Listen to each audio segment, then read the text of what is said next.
A room with a view. Chapter 5, Possibilities of a Pleasant Outing. It was a family saying that, you never knew which way Charlotte Bartlett would turn. She was perfectly pleasant and sensible over Lucy's adventure, found the abridged account of it quite adequate, and paid suitable tribute to the courtesy of Mr. George Emerson. She and Miss Lavish had had an adventure also. They had been stopped at the Daisio coming back, and the young officials there, who seemed impudent and décevant, had tried to search their reticules for provisions. It might have been most unpleasant. Fortunately Miss Lavish was a match for any one.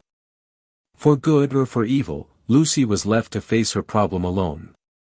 None of her friends had seen her either in the piazza or, later on, by the embankment. Mr. Beebe, indeed, noticing her startled eyes at dinner time, had again passed to himself the remark of too much Beethoven. But he only supposed that she was ready for an adventure, not that she had encountered it.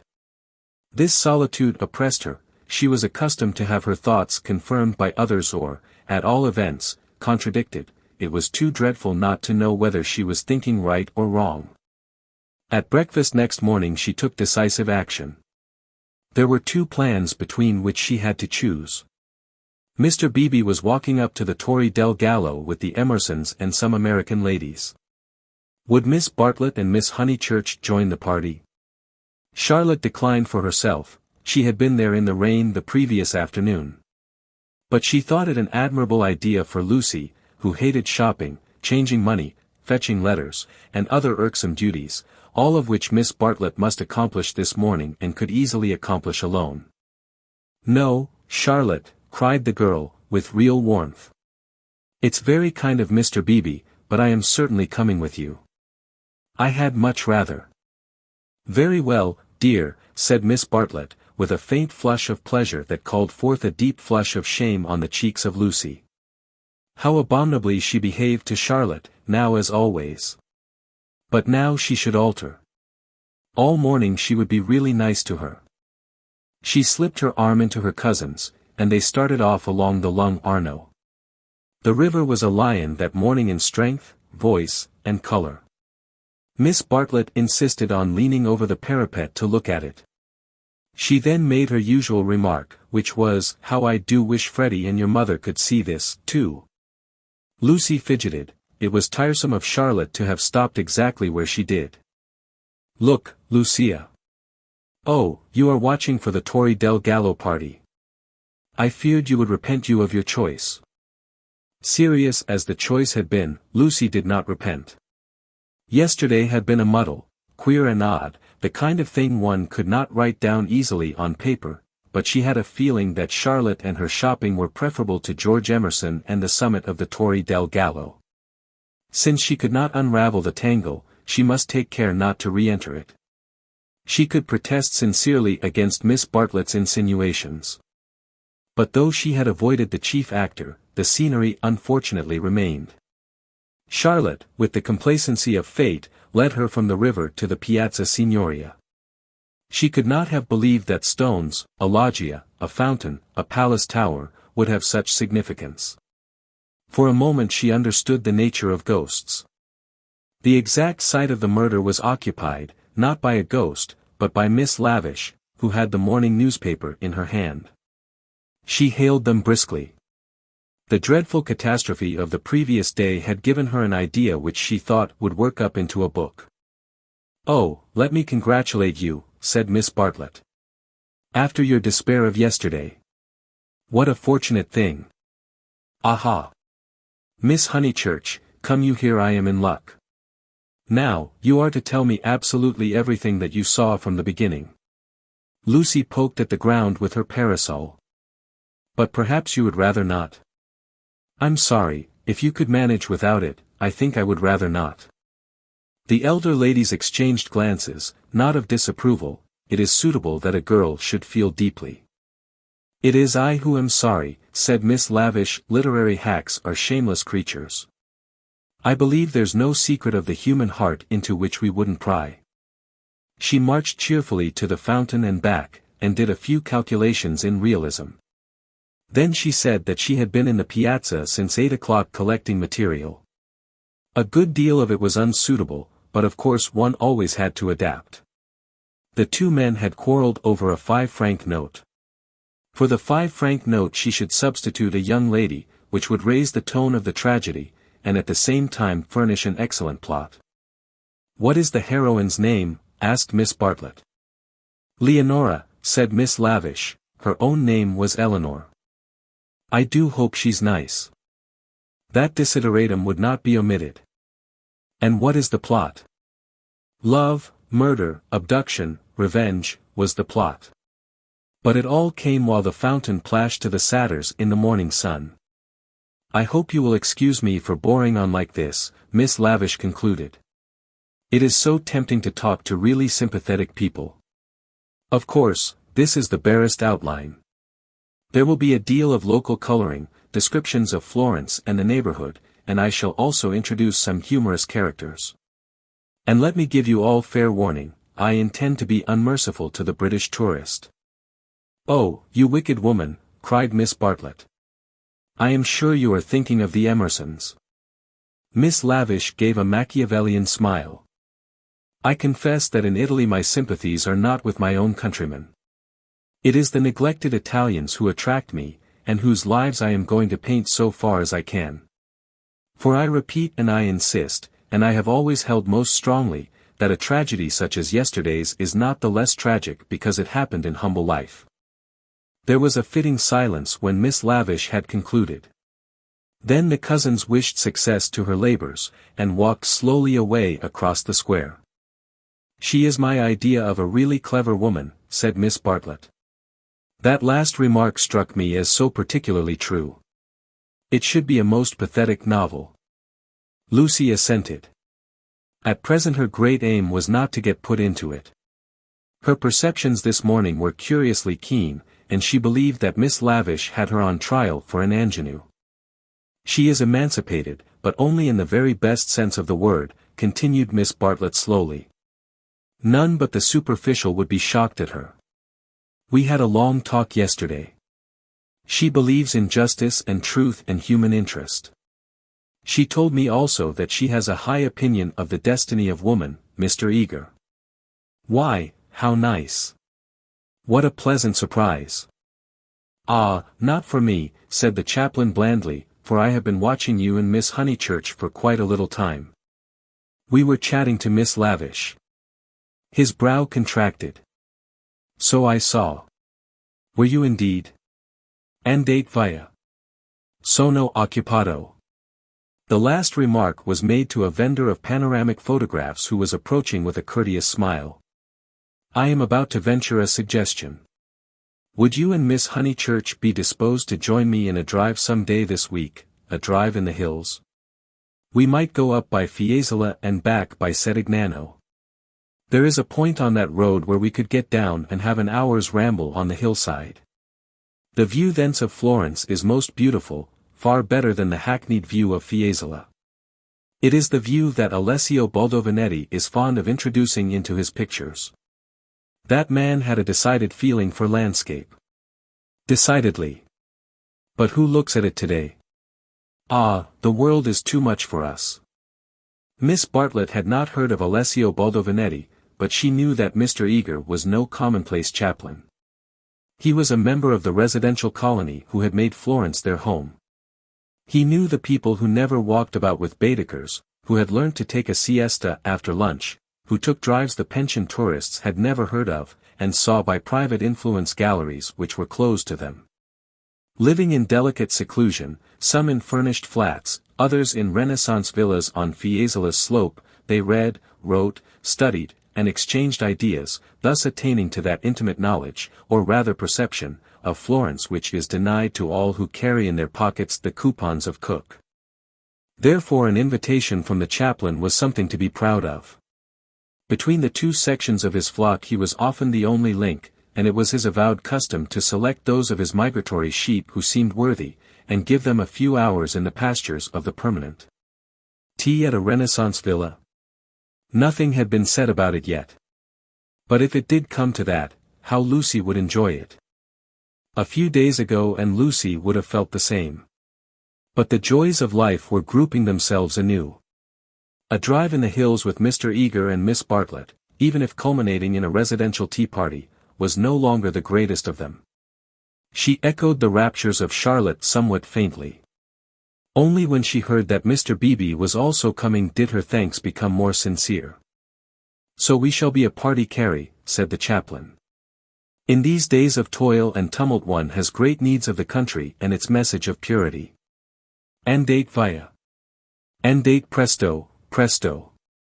Ah, the town. Beautiful as it is the town." They assented. "This very square, so I am told, witnessed yesterday the most sordid of tragedies.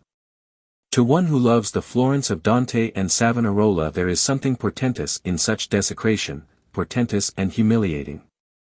"Humiliating indeed," said Miss Bartlett. "Miss Honeychurch happened to be passing through as it happened.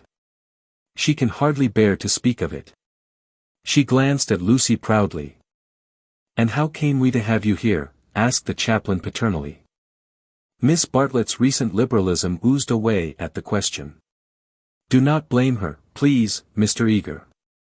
The fault is mine, I left her unchaperoned." "So you were here alone, Miss Honeychurch?" His voice suggested sympathetic reproof but at the same time indicated that a few harrowing details would not be unacceptable. His dark, handsome face drooped mournfully towards her to catch her reply. "Practically. One of our pension acquaintances kindly brought her home," said Miss Bartlett, adroitly concealing the sex of the preserver. "For her also it must have been a terrible experience. I trust that neither of you was at all, that it was not in your immediate proximity." Of the many things Lucy was noticing today, not the least remarkable was this, the ghoulish fashion in which respectable people will nibble after blood. George Emerson had kept the subject strangely pure. "He died by the fountain, I believe," was her reply. "And you and your friend were over at the loggia. That must have saved you much. You have not, of course, seen the disgraceful illustrations which the gutter press. This man is a public nuisance. He knows that I am a resident perfectly well, and yet he goes on worrying me to buy his vulgar views." Surely the vendor of photographs was in league with Lucy, in the eternal league of Italy with youth. He had suddenly extended his book before Miss Bartlett and Mr. Eager, binding their hands together by a long glossy ribbon of churches, pictures, and views. "This is too much," cried the chaplain, striking petulantly at one of Fra Angelico's angels. She tore. A shrill cry rose from the vendor. The book, it seemed, was more valuable than one would have supposed. "Willingly would I purchase," began Miss Bartlett. "Ignore him," said Mr. Eager sharply, and they all walked rapidly away from the square. But an Italian can never be ignored, least of all when he has a grievance. His mysterious persecution of Mr. Eager became relentless, the air rang with his threats and lamentations. He appealed to Lucy, would not she intercede? He was poor, he sheltered a family, the tax on bread. He waited, he gibbered, he was recompensed, he was dissatisfied, he did not leave them until he had swept their minds clean of all thoughts whether pleasant or unpleasant. Shopping was the topic that now ensued. Under the chaplain's guidance they selected many hideous presents and mementos, florid little picture frames that seemed fashioned in gilded pastry, other little frames, more severe, that stood on little easels, and were carven out of oak, a blotting book of vellum, a Dante of the same material, cheap mosaic brooches, which the maids, next Christmas, would never tell from real, pins, pots, heraldic saucers, brown art photographs, Eros and Psyche in alabaster, St. Peter to match, all of which would have cost less in London. This successful morning left no pleasant impressions on Lucy. She had been a little frightened, both by Miss Lavish and by Mr. Eager, she knew not why. And as they frightened her, she had, strangely enough, ceased to respect them. She doubted that Miss Lavish was a great artist. She doubted that Mr. Eager was as full of spirituality and culture as she had been led to suppose. They were tried by some new test, and they were found wanting. As for Charlotte, she was exactly the same. It might be possible to be nice to her, it was impossible to love her. The son of a laborer, I happen to know it for a fact. A mechanic of some sort himself when he was young, then he took to writing for the socialistic press. I came across him at Brixton. They were talking about the Emersons.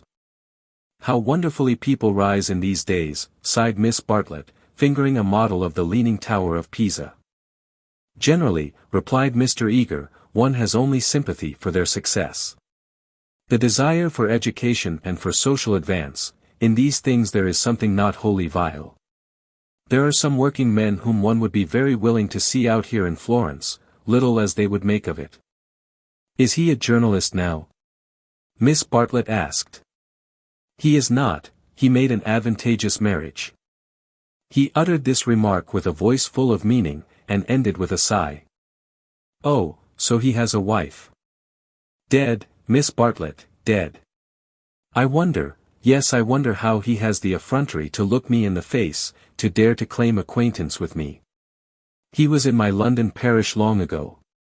The other day in Santa Croce, when he was with Miss Honeychurch, I snubbed him. Let him beware that he does not get more than a snub.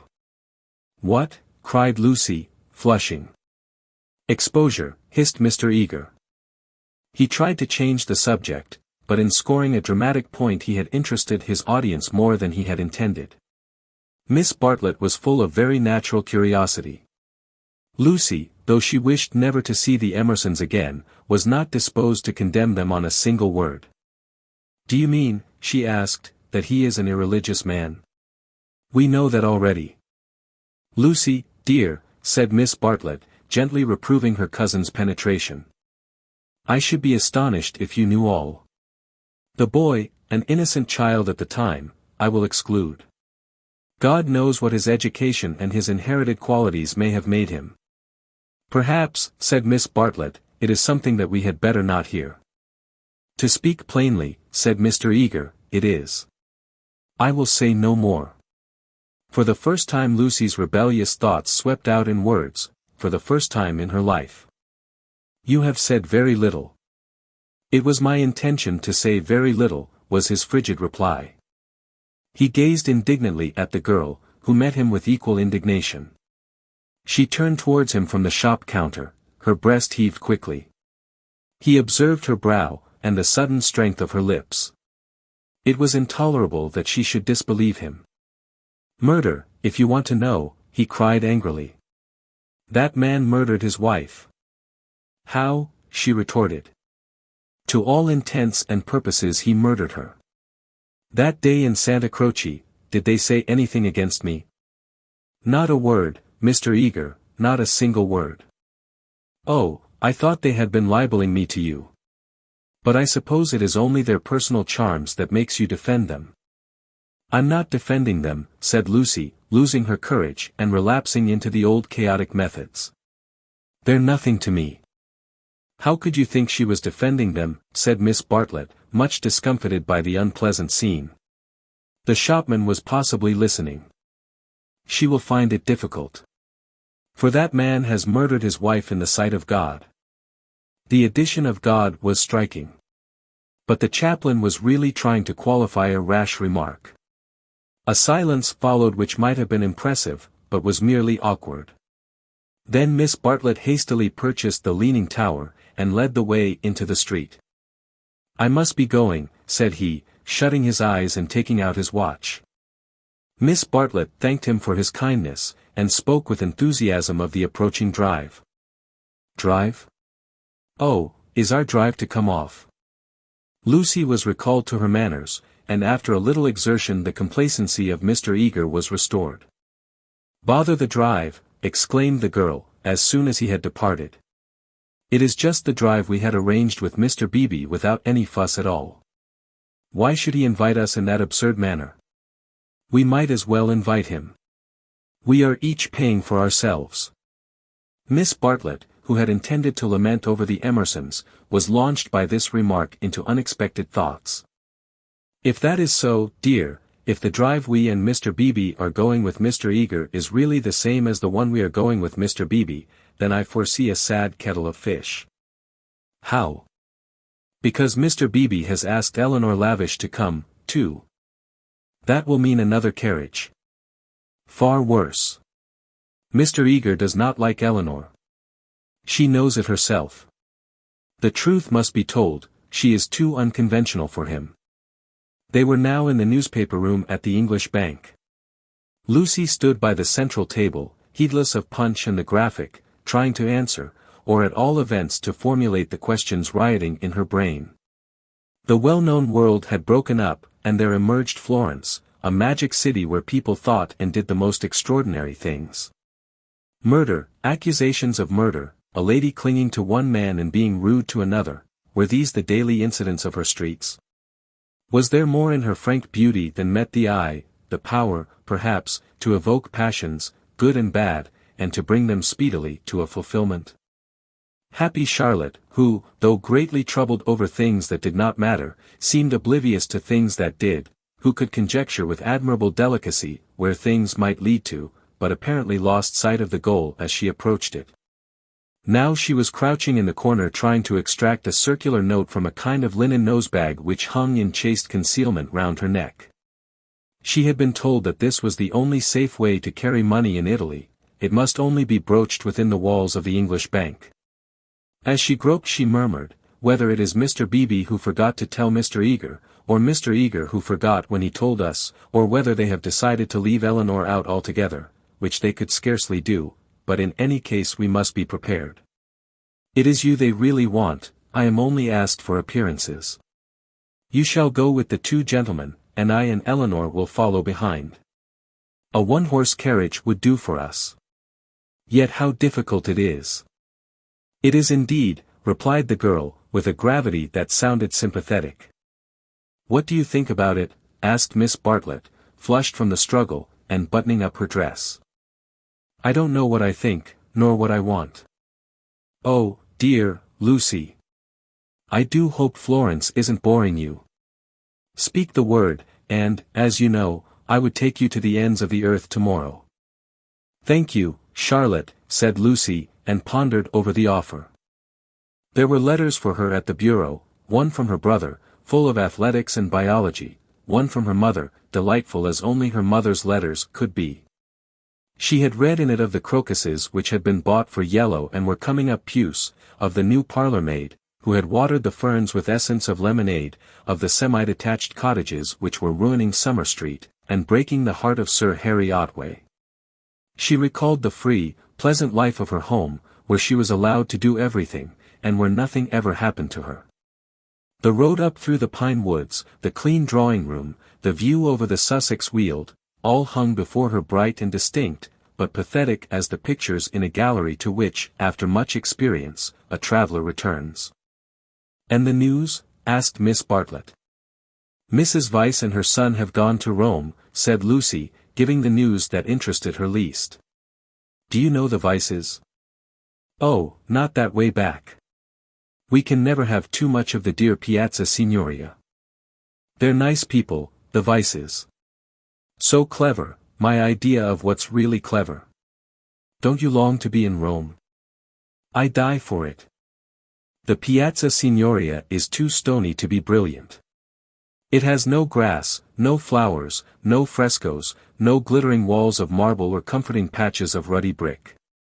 By an odd chance, unless we believe in a presiding genius of places, the statues that relieve its severity suggest, not the innocence of childhood, nor the glorious bewilderment of youth, but the conscious achievements of maturity. Perseus and Judith, Hercules and Thusnelda, they have done or suffered something, and though they are immortal, immortality has come to them after experience, not before. Here, not only in the solitude of nature, might a hero meet a goddess, or a heroine a god. Charlotte, cried the girl suddenly. Here's an idea. What if we popped off to Rome tomorrow, straight to the Vyses' hotel? For I do know what I want. I'm sick of Florence. No, you said you'd go to the ends of the earth. Do. Miss Bartlett, with equal vivacity, replied. Oh, you droll person. Pray, what would become of your drive in the hills? They passed together through the gaunt beauty of the square, laughing over the unpractical suggestion.